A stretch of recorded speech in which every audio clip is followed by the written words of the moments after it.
Stefon Diggs traded to the Houston Texans. Let's talk about it. Let's talk about what that means from a fantasy football standpoint. Let's talk about Stefon Diggs and his alarming fall off a cliff in the second half of the 2023 season. Was that because he's getting up there in age, or was there more to it than just age?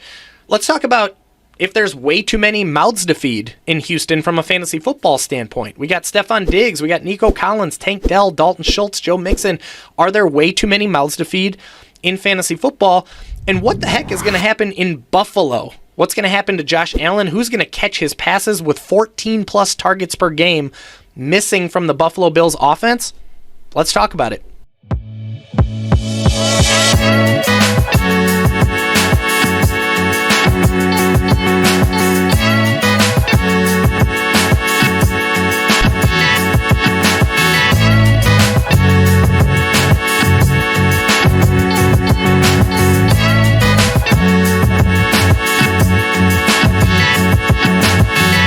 All right, so the Buffalo Bills traded not only Stefon Diggs, but they also packaged a 5th-round draft pick and a 6th-round draft pick and sent all of that over to the Houston Texans in exchange for a 2nd-round pick in 2025. So now Stefon Diggs will be joining his 3rd NFL team. He'll be spending his age 31 season with the ascending CJ Stroud and the Houston Texans. Now, I mentioned earlier that Stefon Diggs fell off a cliff in 2023. It was a night and day difference, and that doesn't feel like good enough of a metaphor. That doesn't feel like good enough of a phrase to emphasize what happened to Stefon Diggs in 2023. It's almost insane. I don't think I've ever seen anything like it in all the years I've been playing fantasy football.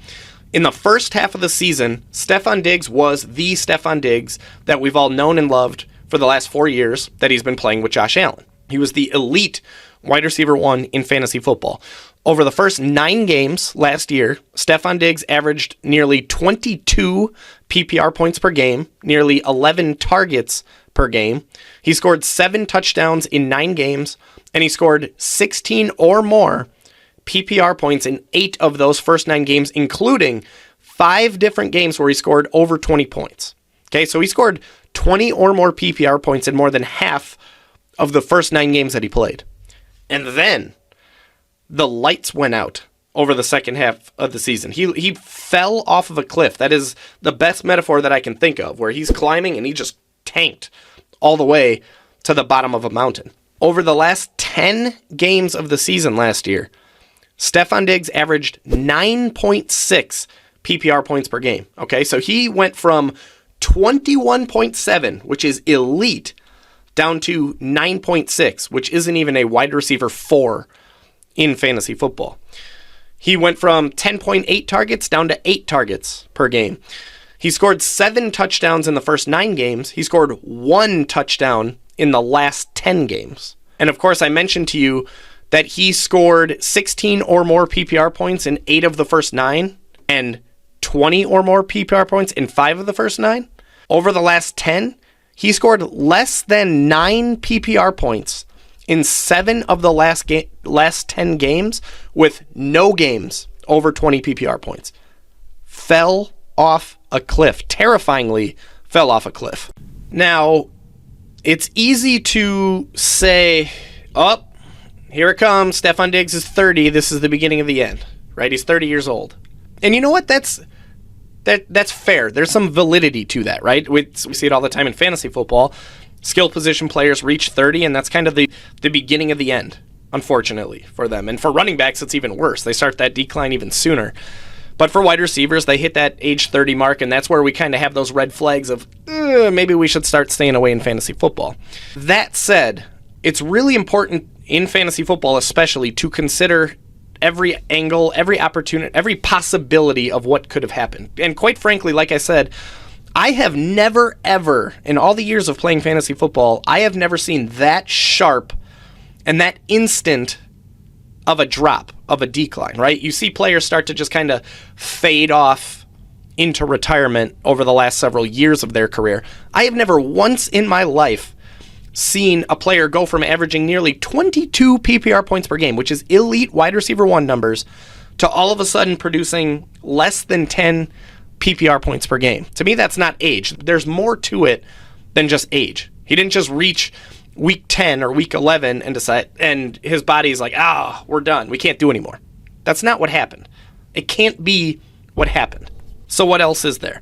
In episode 4 of Inside the 20, we specifically talked about Joe Brady and what his insertion as the team's full-time offensive coordinator, what that means for fantasy football. And in that episode, we took a really deep dive into Joe Brady's career as a coach in the NFL and what kind of fantasy football insights we can take from that.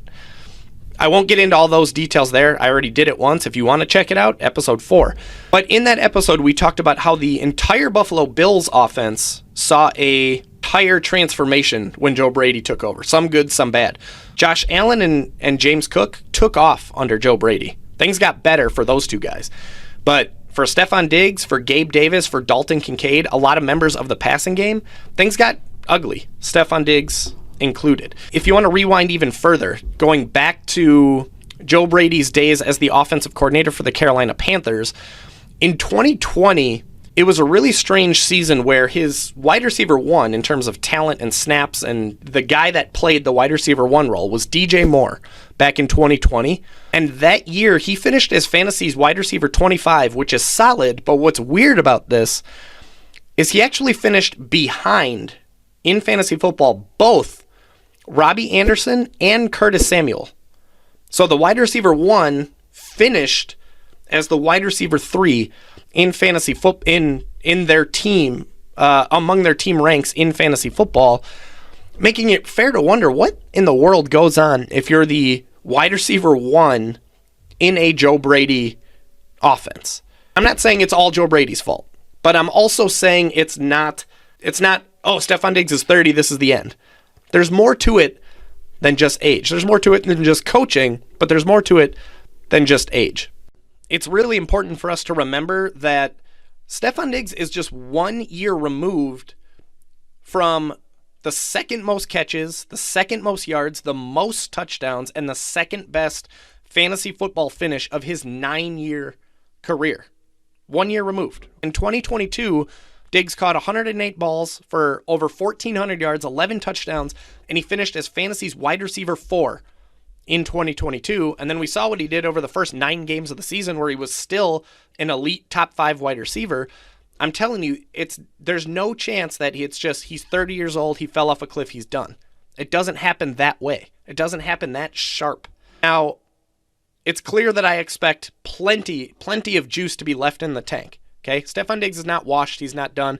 There's plenty of juice left in the tank, especially if he doesn't need to basically be the only option on the offense in his team's passing game, right? In Buffalo, it was basically Stefon Diggs and then a lot of question marks after that. That's not the case in Houston. There are a lot of mouths to feed in Houston. Okay, the arrow is pointing straight up, as straight up as can possibly be for the Houston Texans, for CJ Stroud, for that offense. It's an exciting time to be a Houston Texans fan, which I'm not, but I am rooting for them. I think a lot of people who aren't Colts, Jaguars, and Titans fans are.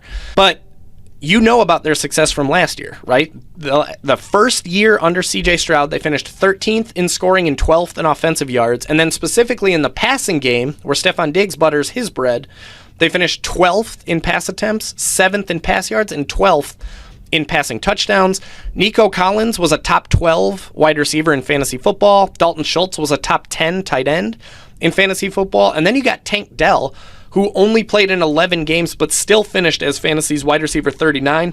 In fact, if you look specifically at PPR points per game, Tank Dell averaged 15, which was good for a wide receiver 19 finish.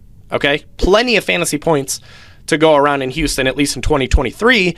And there's zero doubt that the Texans offense and CJ Stroud should be even better in year 2 of CJ Stroud and DeMeco Ryans on that entire setup. Plus, last year's Texans finished 12th in passing attempts, which is middle of the road, maybe slightly above average. With all of these weapons now in the passing game, it's fair to wonder if they're going to finish top 10, top 7, top 5 in passing attempts in 2024. All right, that's all good, but what exactly does that mean for 2024 fantasy football? How should we approach all of these guys in 2024 fantasy football? Let's talk about it. But First, a really quick word from our sponsors. Are you a software wizard? A code ninja? A forge master? Or maybe even just a mad scientist? Then come build your career ladder with Infinity Labs, an award-winning technology company, best place to work, and business of the year with best-in-class benefits and compensation. Visit i-labs.tech. That's i-labs.tech today, where you can learn more about Infinity Labs, our expanding national presence, and why the status quo has no hold on us. All right, so for fantasy football, this is obvious great news for CJ Stroud, right? The guy was already the QB9 last year as a rookie in the NFL. This year, you add a guy like Stefon Diggs. He's got weapons, right? We got Stefon Diggs, Tank Dell, Nico Collins, Dalton Schultz. You got a really solid back in Joe Mixon. Top 10 feels like it should be a lock for CJ Stroud, but I think it's fair to wonder if this guy's going to already make his launch into the top 5 of quarterbacks in the NFL in 2024. Obvious great news for CJ Stroud. This is also low-key good news for Joe Mixon, right? Any improvement to the offense makes the offense better. It makes it easier for them to move the ball. It makes it easier for them to score touchdowns. And in episode 9 of Inside the 20, we talked in great detail. We talked at length about Joe Mixon being among the top 4 in running backs in opportunities and chances inside the 5-yard line in each of the last 3 seasons. So assuming the Texans want to deploy him similarly to how Cincinnati did, Joe Mixon should get plenty of opportunities inside the 5-yard line, considering the offense he's playing in, one that's led by CJ Stroud and buoyed by Mixon, Diggs, Dalton Schultz, Tank Dell, Nico Collins. This is low-key great news for Joe Mixon and his opportunities to score touchdowns. Now, of course, all of this comes with a cost, right? Anytime you acquire a guy who has 644 targets in the last 4 years and you bring him into an offense, that shifts the fantasy football landscape seismically for both the Bills and the Texans. That's a big deal. And there's really no way to position Stefon Diggs going to Houston as a good thing for Texans pass catchers in fantasy football, including Stefon Diggs himself. And by the way, I am not saying, I want this to be crystal clear, I am not saying that these guys are going to be bad draft picks in fantasy football. I'm not saying they're not going to be worth draft picks in fantasy football. Each one of these guys is going to have big weeks. They're going to have week-winning type of weeks in fantasy football during the 2024 season. What I am saying, it's bad news for the consistency, the week-to-week consistency of all Texans pass catchers involved. Stefon Diggs, Tank Dell, Nico Collins, Dalton Schultz. The week-to-week consistency might be hard to come by. There might be some boom-bust type of weeks for Houston Texans pass catchers in 2024. Now, what is encouraging and at least worth noting heading towards the 2024 season, if you're really looking for that shred of optimism that, hey, maybe all of these guys can exceed expectations in 2024 fantasy football, all 3 of Nico Collins, Tank Dell, and Dalton Schultz, all 3 were successful in fantasy football last year, despite only 2 of them reaching 90 targets in the season, and none of those 3 needed 110 or more targets. Not a single one of those guys hit 110 targets last year.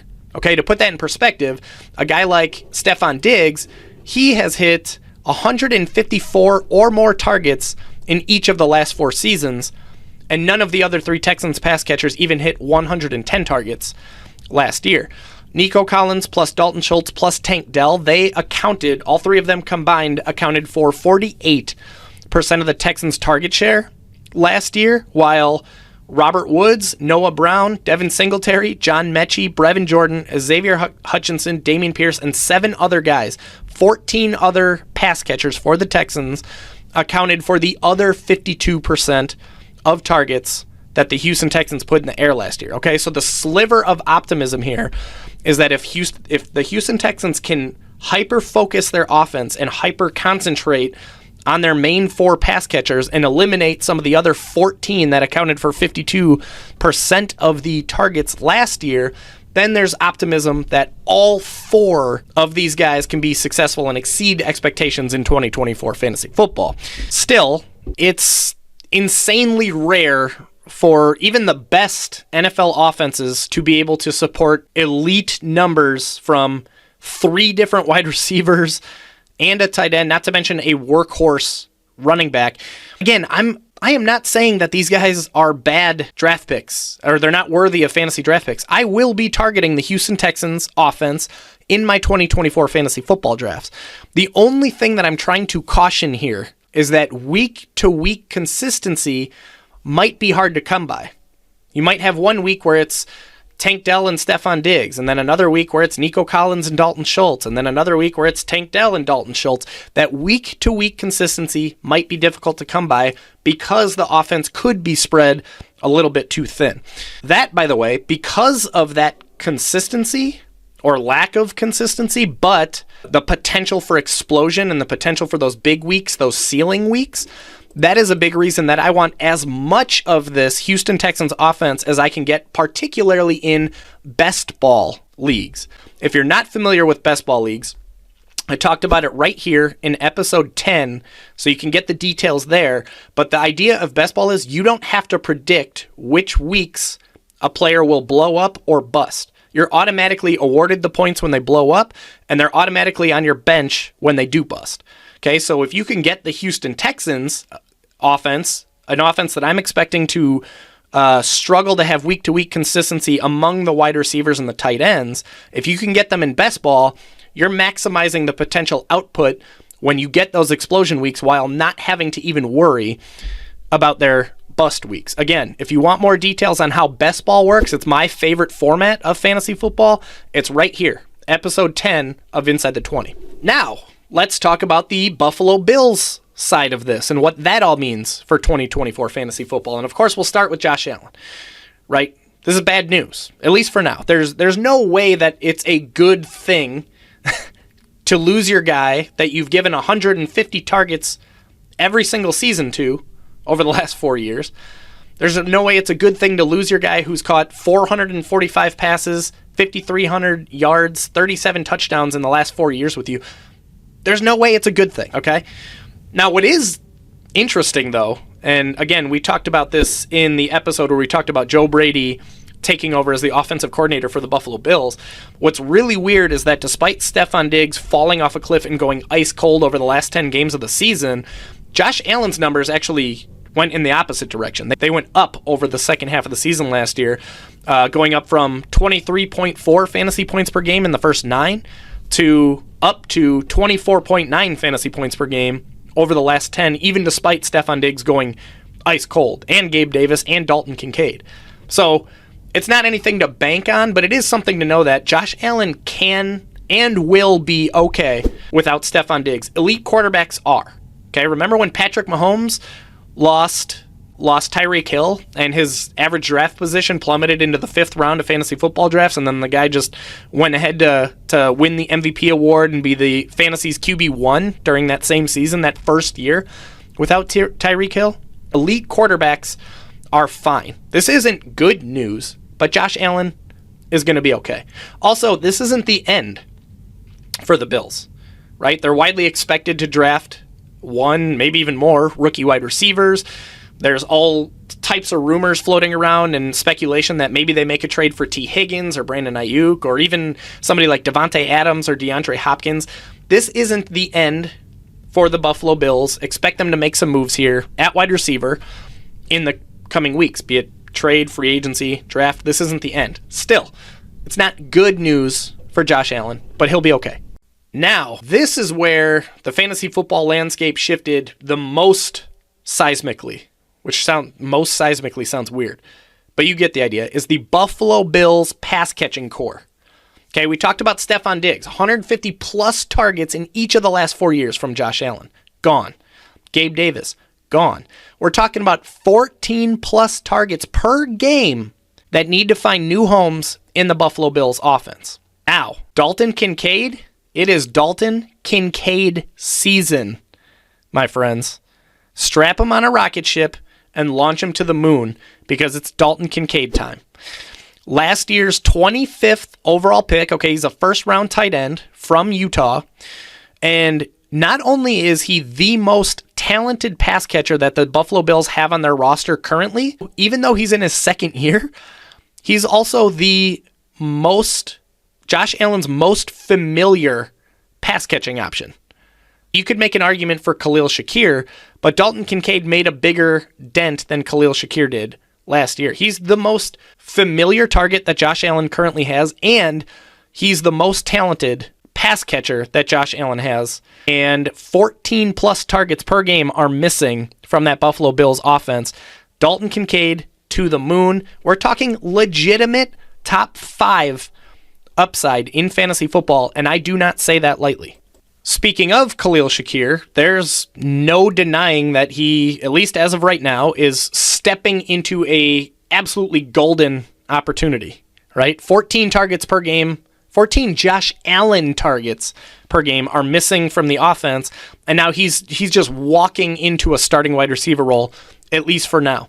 Now, he did come on a little bit over the second half of last season. He was actually one of the few Bills pass catchers who started to come alive a little bit under Joe Brady. He averaged 10.1 PPR points per game over the last 12 games of the season. He scored 12 or more PPR points in each of the last 3 games last year, including the playoffs, and he scored between 16 and 17 in 2 of those 3. So he came alive. He showed that he can produce at the NFL level. He can produce in a Josh Allen offense. However, the likelihood of a 2022 5th-round pick suddenly being this elite option or even really, really strong option in a Josh Allen offense, it's just not entirely likely. Fantasy football is a game where fantasy football players tend to overreact to news, to statistics, to last year. We'll have to see where average draft position shakes out, but it's entirely possible that Khalil Shakir's draft position gets out of control now with this Stefon Diggs news, to the point where I have a feeling I'm going to be out on Stefon Diggs depending on where his average draft position shakes out, because I think it's Dalton Kincaid's season. They're going to draft a wide receiver. They still could trade for a wide receiver. And by the way, Curtis Samuel is in town, and that's an underrated move that I don't think people are talking about enough yet. Curtis Samuel is one of those guys that's just been kind of lingering there in the background, but he's there, and he's proven that he can definitely produce in the NFL, at the NFL level. He's entering his age 28 season, so there's some juice left in the tank. And by the way, this offense that he's entering, not only is there obvious opportunity with 14 plus Josh Allen targets available, but this is the best offense of Curtis Samuel's career, by far. It's not even close. This is the best offense that Curtis Samuel will have a chance to play in. He has been a top 46. Now, that doesn't sound great, but it's noteworthy. He's fantasy relevant, and he has been fantasy relevant. He's been a top 46 wide receiver in 5 of the last 6 seasons. He has a career best finish of wide receiver 25 back in 2020. He's been the wide receiver 25, but also 43, 36, 34, 46. Okay, he's never been this like elite option or even like a wide receiver 2 in fantasy football, but given the opportunity available in the offense, 14 plus Josh Allen targets per game, and all of the question marks surrounding the rest of the Bills pass catchers, right? I love Dalton Kincaid this year, but he's still a second-year tight end. Khalil Shakir stepping into a great spot, but he's still a 5th-round draft pick from 2022 that's unlikely to really make that huge of a dent. It's not out of the question. It's not entirely out of the question that Curtis Samuel is, at worst, a top 2 receiving option in a Josh Allen offense that's likely going to be more spread out than it has been in recent years, where the wide receiver 1 just gets peppered and hammered with targets. Curtis Samuel is a low-key, great pickup in 2024 fantasy football. And of course, we'll see what the Buffalo Bills do with trades or in the NFL draft. Whatever rookie wide receiver they inevitably draft, he's going to be instantly exciting as an option. And this is a good time to remind you to subscribe to the Basement Brewed Fantasy Football YouTube channel if you haven't already. We have a lot of really, really strong rookie content that's coming up. I'm going to be getting John Chapman on the show, who's one of the greatest film gurus I've ever seen. He's a rookie genius. He's a magician when it comes to incoming rookies. Lots of good stuff coming up for rookie content. But whatever rookie wide receiver or wide receivers the Buffalo Bills inevitably draft, they're going to be instantly intriguing, if not exciting from a fantasy football standpoint. But still, Dalton Kincaid to the moon, and Curtis Samuel is a sneaky, sneaky option in 2024 fantasy football. All right, my friends, it's time. It is giveaway time.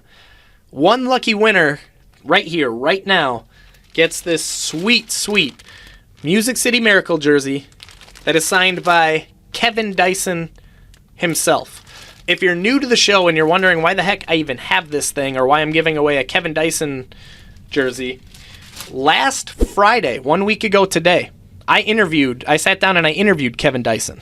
We talked about the emotions, the beautiful emotions of the Music City Miracle, right? One of the most memorable plays in NFL history, possibly one of the most controversial plays in NFL history, and what it was like to be the guy that scored that touchdown to win a playoff game for your team and to break the hearts of Buffalo Bills fans and the Buffalo Bills in the wild card round. But then, several weeks later, in Super Bowl 34, Kevin Dyson was also the guy who came up just 1 yard short of tying the game, tying the Super Bowl as the clock expired. You might remember those famous or infamous pictures of Kevin Dyson reaching out his arm and coming up just 1 yard short. And we talked about the high emotions of the Music City Miracle. We talked about the low emotions and what it was like to stew on 6 months of coming up 1 yard short of tying the game in that Super Bowl. We talked about all of that. We talked about a heck of a lot more in that interview. Terrific episode. If you haven't had a chance to check it out, it's right here. It's episode 2 of In the Trenches by Basement Brood Fantasy Football. Great episode. Terrific interview. Dr. Dyson was he was a great guy to sit down with, great guy to talk to. Can't thank him enough, and I can't thank you enough for watching it. So, it's time to celebrate. It's time to do this giveaway. I threw it all the way over here. Give me a second. Here we go. I got all of the entries entered into this wheel of randomness, this wheel of fortune, if you will, that is beautifully colored in Basement Brood Fantasy Football colors. So, here we go. 1 spin. Everybody knows the rules. Little barstool pizza thing. We're going to do 1 spin. Whatever this wheel lands on, that's the winner. Okay? There are a couple people in here who have multiple entries. Part of this was anybody who became a member and joined basementbroodff.com and purchased a subscription to dominate the 2024 fantasy football season, they got 5 entries. So there's a couple people in here who have a little bit better of a chance to win than a couple of the other people. But without further ado, let's get to it. Winner of this, let's spin the wheel. Whoever it lands on wins this Music City Miracle jersey. Here we go. Slowing down. It is Justin Lang. Justin Lang, congratulations. Good sir. You are the winner of this Music City Miracle jersey that's autographed by Kevin Dyson. I am going to get in touch with you, or you get in touch with me, whoever's first. Let's make sure we get your shipping address so I can get this in the mail to you. Big time congrats to Justin Lang, and thank you to everybody who participated. I promise there's going to be more and more giveaways like this as we continue to build, as we continue to grow, and as we continue to get better. Thank you. And thank you, Justin, and congrats, buddy. We'll get that in the mail to you here pretty shortly. If you enjoyed this show, we've been talking about players and coaches changing uniforms over the last several weeks on this show. You're going to love the fantasy football implications of Zach Moss, DeAndre Swift, Tony Pollard, Joe Mixon, Austin Eckler, Marquise Brown, Keenan Allen, Calvin Ridley, Derrick Henry, Saquon Barkley, Josh Jacobs, and several NFL coaches who changed teams this year and what that means for fantasy football, all of which you can find right here in the Inside the 20 playlist on YouTube or anywhere you listen to podcasts. And of course, assuming you don't want to miss out on this type of content all year long, including some of that exciting upcoming NFL draft and NFL rookie content, then it costs you absolutely nothing to smash that subscribe button. If you're new to the show, welcome. Welcome, and thank you so much for tuning in. I'm Mikey Henninger. I'm the guy who quit his comfy corporate 9-to-5 job to instead chase a childhood dream. I figured we have one life to live. I want to spend mine doing the things that fill my soul with energy and passion and purpose and pride. So here I am. I quit that corporate world and I'm doing the fantasy football thing. And today I have 300 plus customers, 300 plus fantasy football players that are outsmarting their friends, dominating their leagues, taking down DFS contests, and cashing in on NFL bets. And they're doing all of that using my 30 plus hours of weekly research, using my cheat sheets, and using my amazing, incredible online community and Discord channel of paid customers and fantasy football brains that are helping each other out every single day, every single week. If you want to join us, I promise you, you will not be disappointed. You will not regret it. I promise you. Visit basementbrewedff.com or just use the link that's in the show notes, and you're going to support a small business, but you're also going to set yourself up for success in 2024 and beyond. And by the way, you don't want to wait until it's fantasy football season, because it's going to cost $20 more in August than it costs right now. Today is literally the cheapest it will be all year. Visit basementbrewedff.com or just use the link that we left for you in the show notes. That's all for now. Come back next Friday for more fantasy football impact on players who changed their jerseys in the 2024 offseason.